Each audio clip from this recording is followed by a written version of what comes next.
Brothers and sisters, we're going to be planting today a victory garden. A victory garden for the American spirit. We're going to do parsley, lettuce, Swiss chard, celery, kale, and of course, tomatoes. A victory garden for spring. And in this, we're following a great American tradition. By May 1943, there were 18 million victory gardens in the United States, 12 million in cities, and 6 million on farms. In that year, these backyard gardens produced 40% of all the vegetables consumed in the U.S. Eleanor Roosevelt, a righteous woman, instituted a victory garden on the White House lawn. Think of it. It seems to us that these times call for victory gardens. The prices of organic fruits and vegetables have nowhere to go but up. Gas, as you know, is approaching $4 a gallon, and with that, all other prices are going to rise. We cannot be dependent upon a farmer specialist to produce the food we eat, at least the largest part of it. We can grow. We can grow it ourselves. And it begins not in your kitchen. It begins not in your backyard, but it begins in your kitchen. In your kitchen with that 5-gallon bucket on the floor right over there. And in that bucket go all the banana peels, the apple cores, the carrot tops, the melon rinds, the avocado skins, and so forth. The bucket is to be emptied into a bin in your backyard. A layer of food scraps, a layer of manure, a layer of garden soil, a layer of food scraps, a layer of manure, a layer of garden soil. The compost pile is an organ, a digestive organ of your garden. It's a living thing.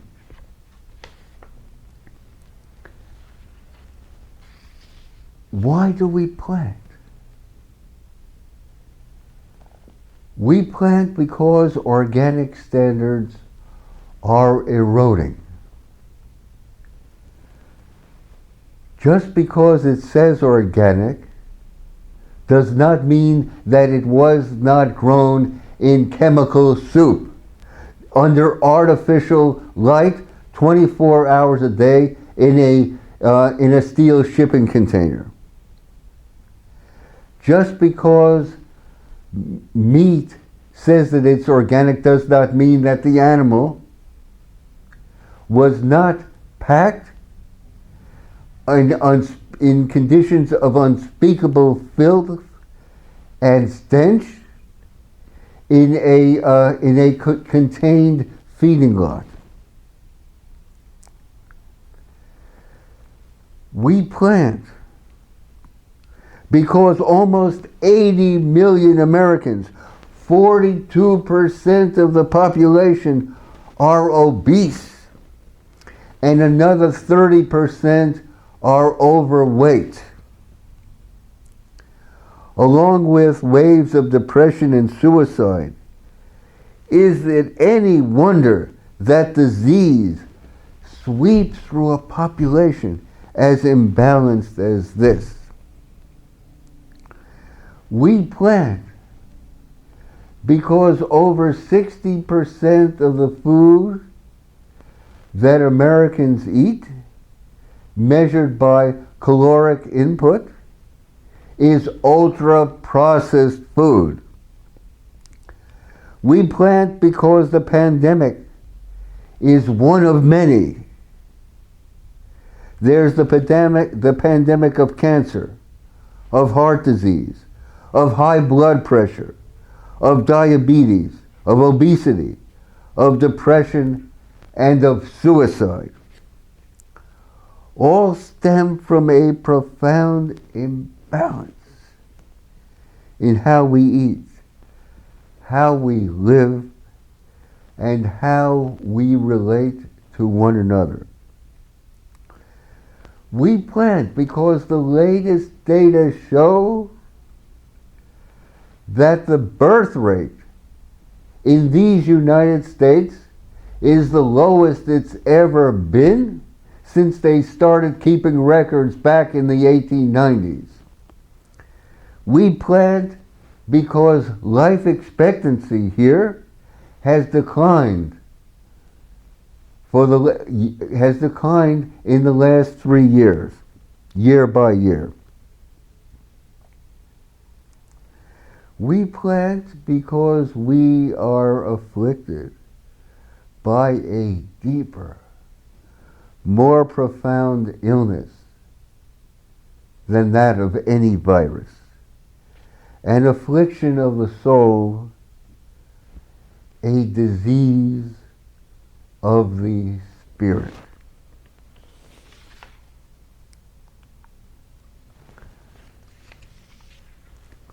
So, let's get on with it. And we're going to start with a wonderful red lettuce called deer tongue lettuce. And we're going to be planting a little of that.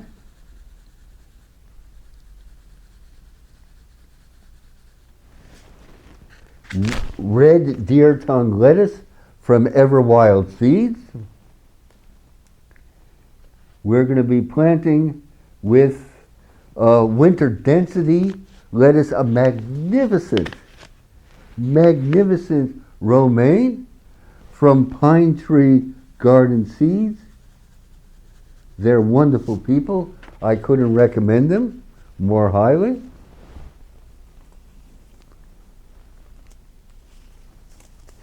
We're going to be planting from a lettuce called Rouge de Ver, or red winter lettuce, from Baker Creek Heirloom Seeds, also wonderful people in the heartland of America. Red winter lettuce.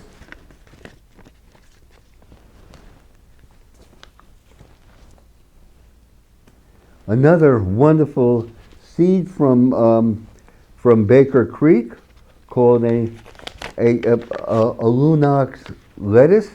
As you see, it is a deep red.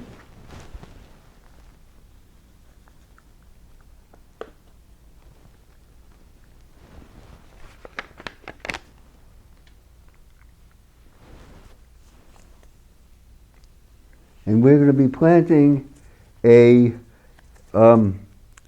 Jericho lettuce. It originated in Israel, and as you guessed, it's quite adaptable to hot weather. It's bolt resistant. Then we're going to go on to kale. This is a wonderful kale, red Russian kale, also from Baker Creek, red Russian kale.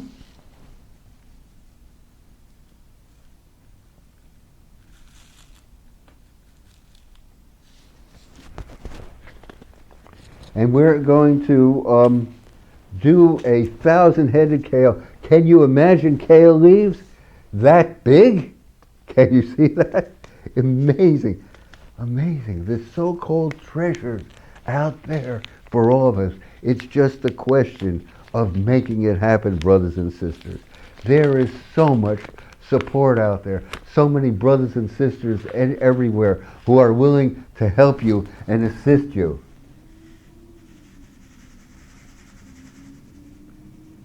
So, 1,000-headed kale. And then we're going to go on to tomatoes. And I'm sure you'll all agree that no tomatoes taste as good as those you grow yourself. So here's a Lucky Tiger tomato.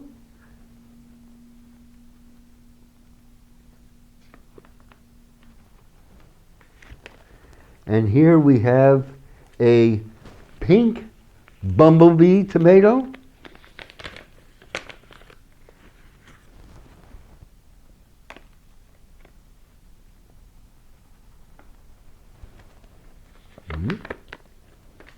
What about some spinach?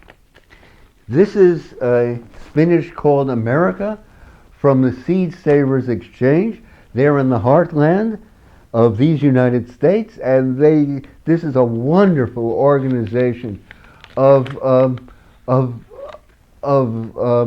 ordinary people who are dedicated to saving rare and heirloom and magnificent varieties of seeds that would normally be passed by. So here's America's spinach.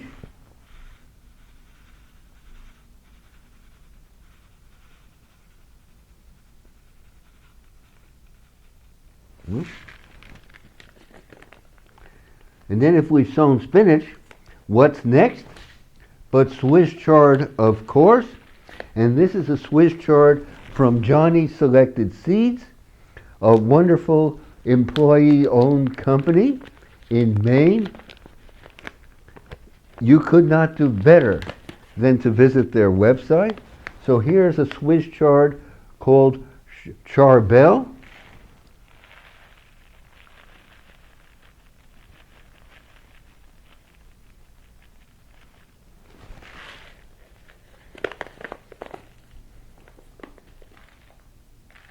Then we're going to do, but of course, a celery. This is a pink celery, pink plume celery, also from the Seed Savers Exchange.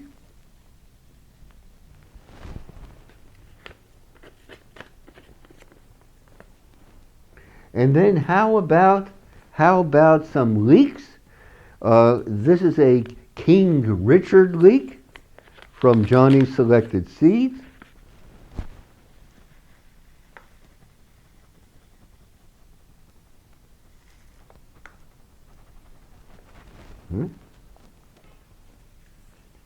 And then let's conclude our planting for now with some wonderful varieties of two wonderful varieties of mustard. Mustard is a powerful generator. It's too easy to grow, and the salad greens are just magnificent. So here's a mustard here is a mustard from Seed Savers Exchange, and this is called a green curly salad. That sounds rather appetizing indeed. So green curly mustard.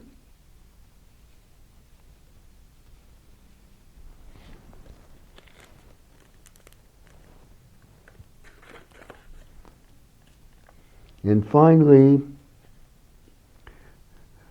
another mustard. It sounds like Asian. It's called Takana mustard. And we'll plant this.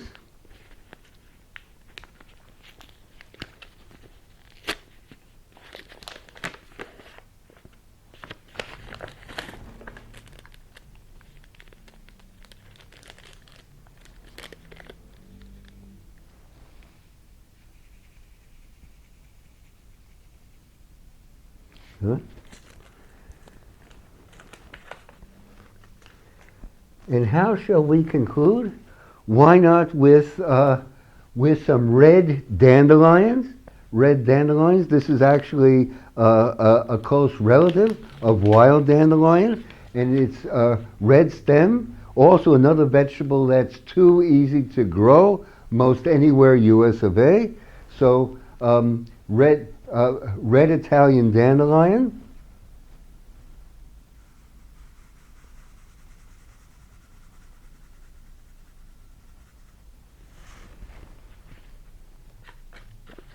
Oh, one more, I can't help myself.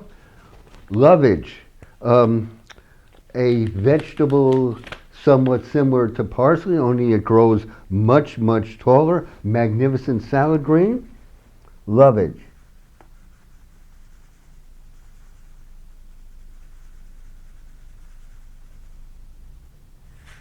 And this also from Baker Creek Heirloom Seeds.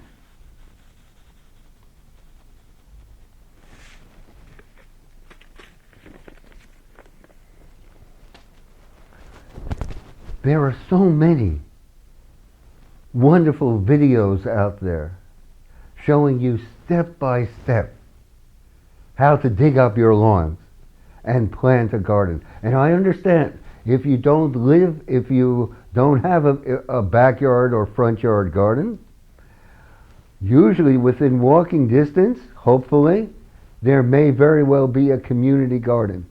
Join a community garden. Create an edible schoolyard.